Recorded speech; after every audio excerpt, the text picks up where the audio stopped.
The absolute blackness before dawn holds a different kind of quiet at sea. Not silence, but a deep, resonant hum of wood, water, and tension. The gentle slosh of the waves against the hull is a constant lullaby, punctuated by the rhythmic groan of timbers settling, the occasional sharp crack of a rope under strain, the whisper of the wind through unseen rigging. A chill permeates everything, a damp, biting cold that seeps into bone even on a calm night.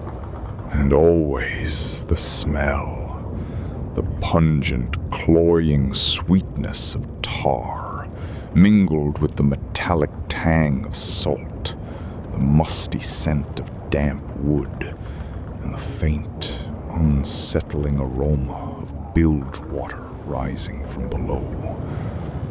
Within the cramped, swaying confines of the forecastle or the gun deck, a few bodies begin to stir.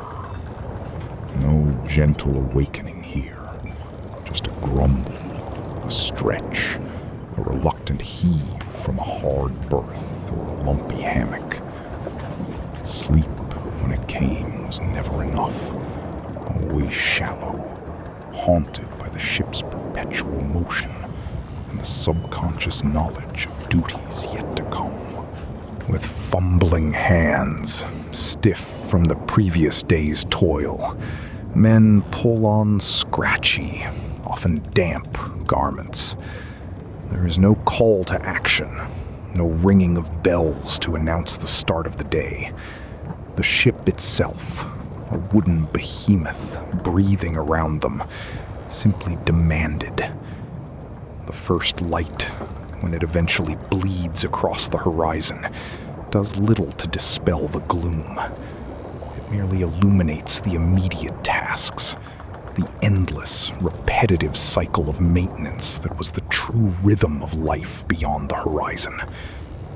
Rough hands, already calloused and stained, begin to coil the heavy, tarred lines that lay scattered like dead snakes across the deck.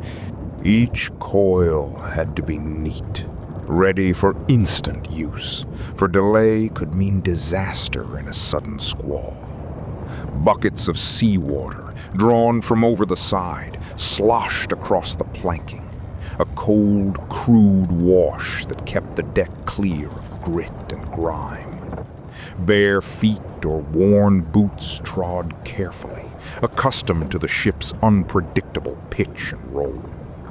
Every fastening, every lashing, every cleat and block was subject to scrutiny.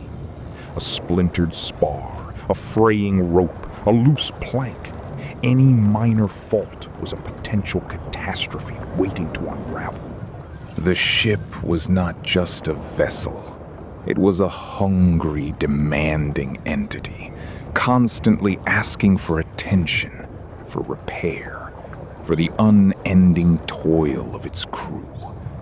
This was the pirate's truest companion, and its survival, and therefore their own, depended on constant vigilance and relentless labor.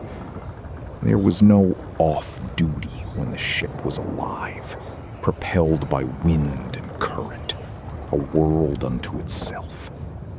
The work never truly ceased.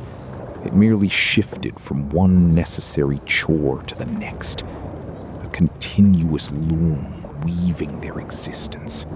This constant readiness is for one purpose, to master the wind and sea. But how do you make a wooden behemoth move? The wind was a fickle master, and to truly bend the ship to its will, eyes turned skyward. "All hands to the mast! Loose the topsails!" The shouted commands cut through the perpetual groaning of the timbers and the lapping of the sea, pulling men from their various, unending tasks. There was a unique urgency to this call, for aloft, the stakes were lethally high. The ascent began. A slow, arduous crawl up the ratlines, ropes lashed horizontally between the shrouds, forming a precarious ladder to the heavens. Each step was an act of faith, a test of grip and balance. The tar on the ropes, sticky and rough, bit into hands already raw and calloused, offering a bitter kind of purchase. Below, the deck shrank, the world receding into a swaying, distant platform. Above, the masts, once solid and stable, began to describe wide, sickening arcs against the vast, indifferent sky.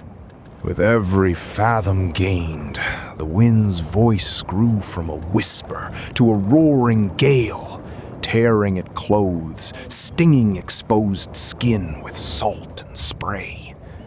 The sheer height was disorienting, a primal terror that gnawed at the edges of even the most hardened seaman's composure.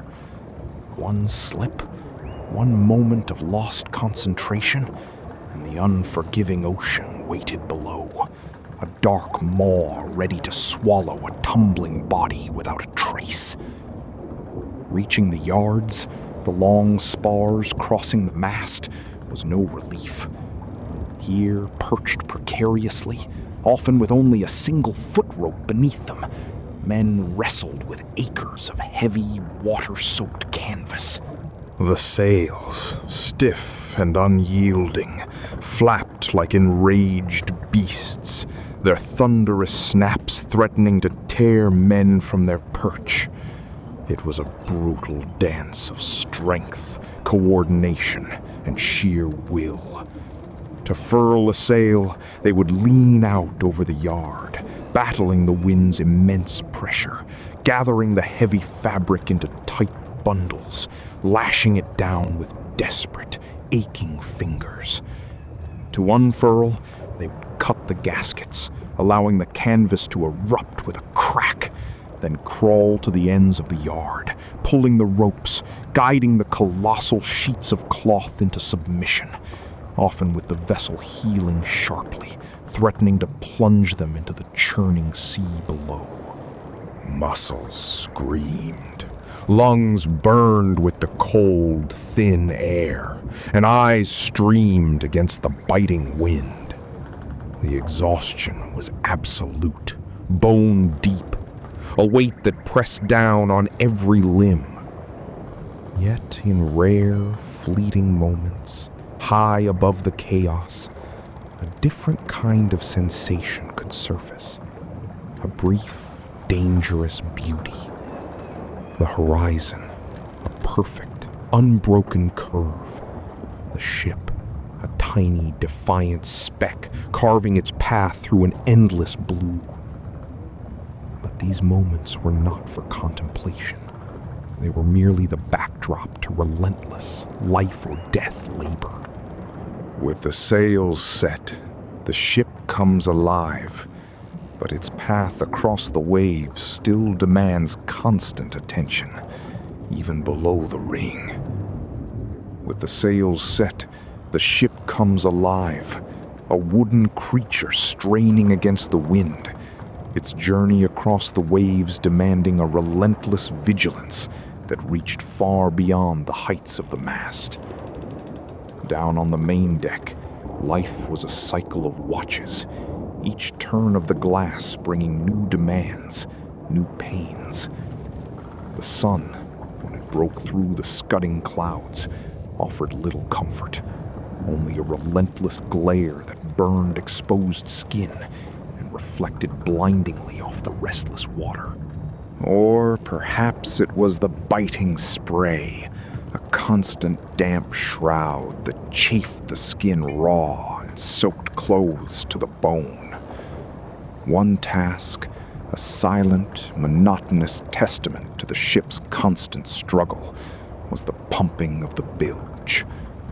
Hour after hour, men would grasp the worn handles of the pumps, their bodies swaying in unison, a rhythmic, groaning duet of wood and muscle. The thick, foul water, a concoction of leaks, stale food, and the ship's own slow decay would gush out, splashing onto the deck, leaving behind its stench of rot and confinement. It was an exhausting, thankless chore, shoulders aching, backs screaming. Yet it was vital, a constant battle against the sea's insidious attempts to reclaim the vessel from within. Without this tireless expulsion, the ship would simply grow heavy, sluggish, and eventually founder. Beyond the pumps, other endless labors filled the watches. Tarred lines, thick as a man's arm, needed to be hauled, coiled, and recoiled, their abrasive fibers leaving calluses and ingrained grime on already hardened hands. To adjust a sail or to change course meant a chorus of grunts and shouts, men heaving in unison, their breath misting in the cold air, pulling against the colossal leverage of the wind and the sea. The ship's wheel, too, demanded unceasing attention. A helmsperson often lashed to their post, battling the surge and yaw of the vessel for hours on end, their eyes fixed on the distant horizon or the compass card, their hands firm on the spokes. Leaks, a ship's persistent illness, were never fully cured, only managed. Day after day, the ship's carpenter and his mates would be at work, mallets tapping a slow, steady rhythm, driving oakum, strands of tarred rope, into the seams of the deck planks or the hull. The air would thicken with the pungent, comforting smell of hot tar, briefly masking the more permanent odors of damp wood and human sweat. It was a constant struggle to keep the sea out, to maintain the integrity of their floating world. Then there was the unending battle against the pervasive grime. Swabbing the decks, a task often depicted with cheerful simplicity, was a brutal, back-breaking affair. Buckets of seawater, often sloshing over the sides, would be poured. Then men, bent double, would push heavy brushes, scrubbing away the accumulated salt, tar, and whatever else had been tracked across the weathered planks. The deck was a canvas of constant assault, not just from human activity, but from the sea itself. Rogue waves would crash over the bulwarks without warning, sending torrents of cold water sweeping across the deck, threatening to drag unwary men overboard, forcing a panicked scramble for handholds. In the midst of this relentless toil, moments of shared, quiet endurance would often pass between men. A glance, a nod, the unspoken understanding of shared misery and determination. There was little time for conversation, only the focused grimace of men locked in a constant, physical struggle against a demanding ship and an indifferent sea. This was the deck's dominion, a realm of ceaseless, fundamental labor, a ceaseless battle against decay and the elements. Day and night, the labor continues. But what happens when the ship itself cries out for more than just muscle?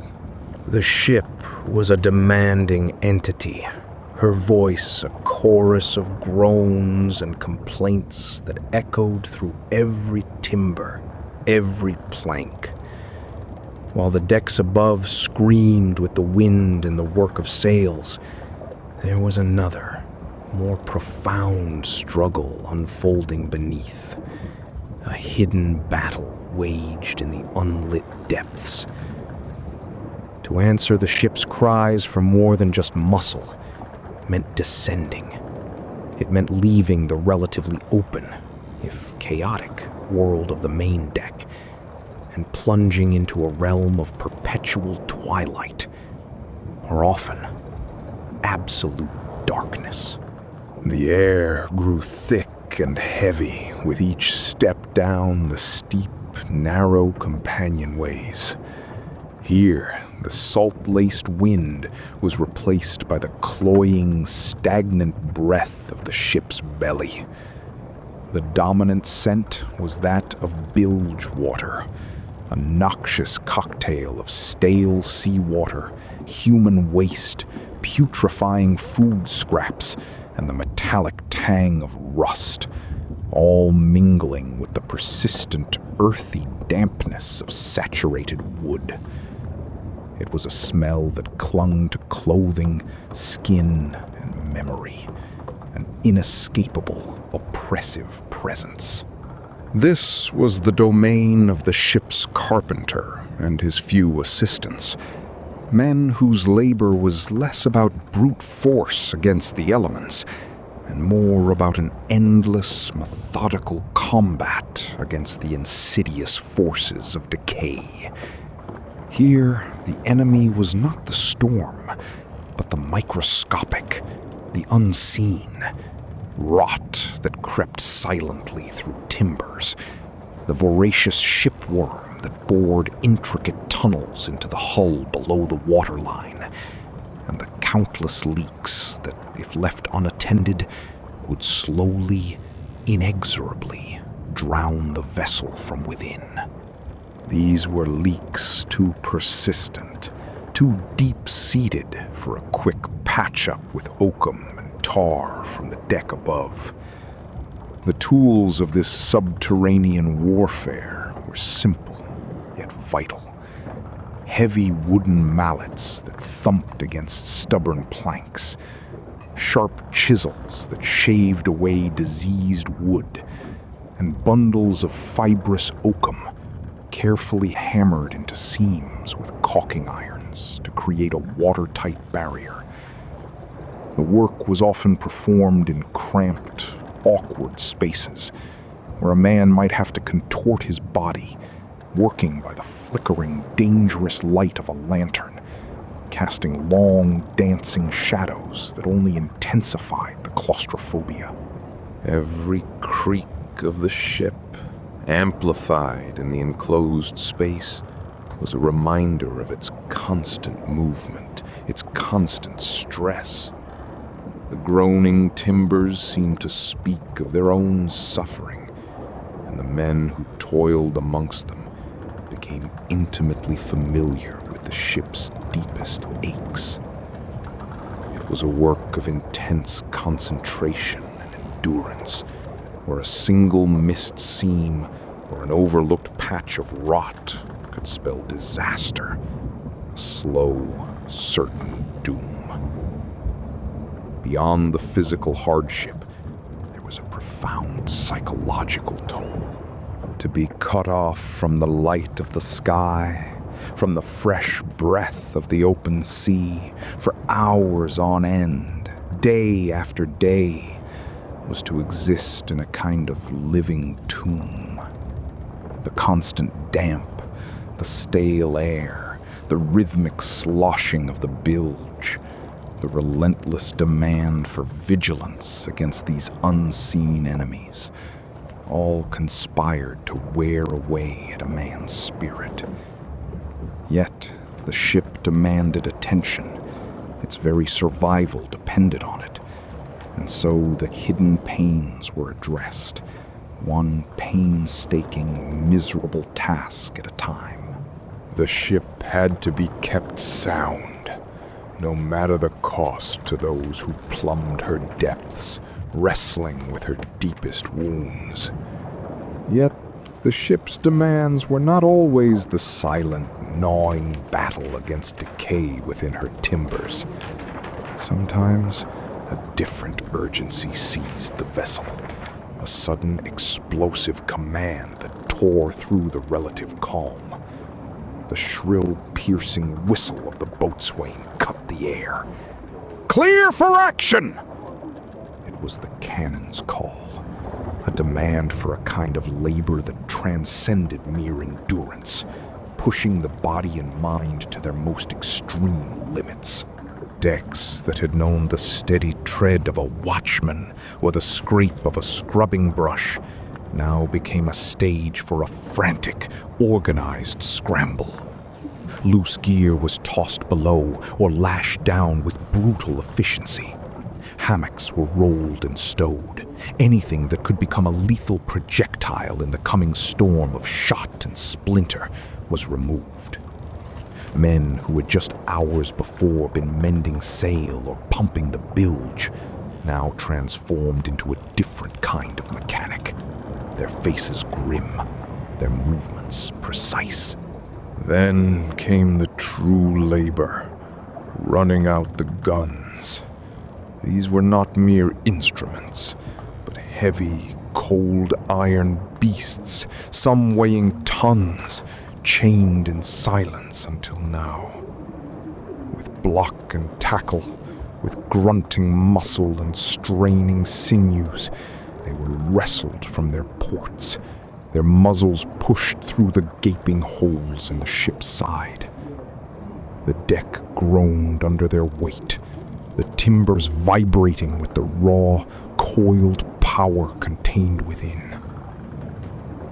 Loading was a brutal ballet of coordination and brute force. A team of men worked in a confined, deafening space, each movement critical, each error potentially catastrophic. Powder, carefully contained in flannel cartridges, was rammed home with a sickening thud, followed by the heavy shot, iron or chain, depending on the target. The rammer, a long, heavy pole, became an extension of their burning arms, forcing the charge deep into the breach. As one crew worked inside, another heaved on ropes, pulling the heavy gun back into position, its wheels rumbling across the deck. The command came, often muffled by the wind and the increasing tension. Fire! A flash, an immense concussive roar that vibrated through every bone, every tooth. The air instantly thickened with acrid, bitter smoke, tasting of sulfur and burnt powder, stinging the eyes and rasping the throat. The gun recoiled with a savage, violent lurch, straining at its tackle, threatening to tear free and crush any man in its path. Instantly, the process began again, sponging out the barrel to extinguish any smoldering embers, reloading, running out, firing. This was a chaos controlled by desperate training, a grim synchronization born of necessity. The fear was a cold knot in the gut, but the relentless physical demand of the task left little room for contemplation. It was a purely mechanical, visceral labor, stripped bare of anything but survival and destruction. Every muscle screamed. Every breath was tainted with powder. Every sense overwhelmed by the violence they wielded. The ship itself became a weapon, and the men its tireless, brutal engine, working in a hellish symphony of sound and fury. After the cannon's roar fades, whether in victory or retreat, the sea reasserts its quiet, relentless dominance, leaving the crew with the indelible marks of their arduous life. The silence that followed the cannon's roar was often not a peace, but a heavy, echoing void.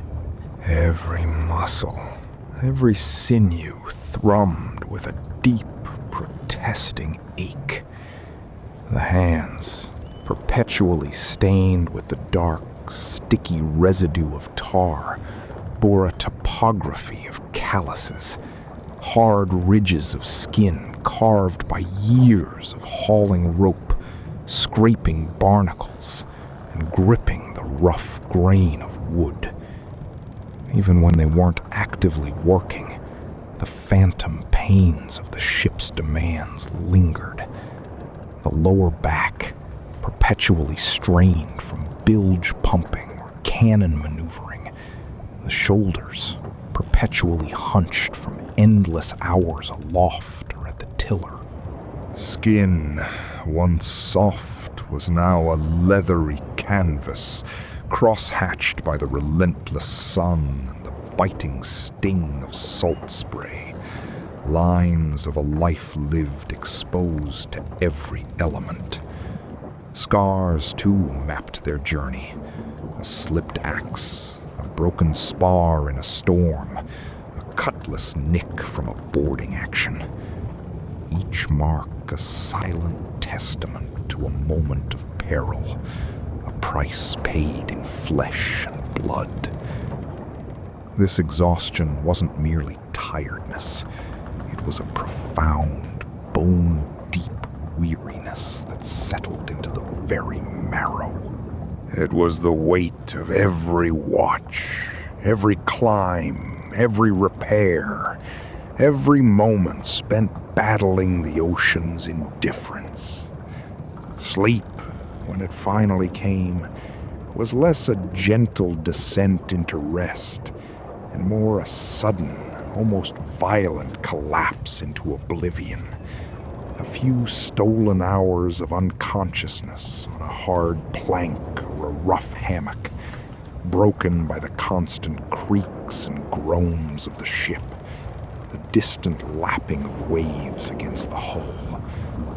Yet, beneath the physical decay, there was a formidable mental fortitude, a grim resilience forged in the furnace of constant hardship. The mind, too, bore its scars, its own ledger of endured fear and relentless demand.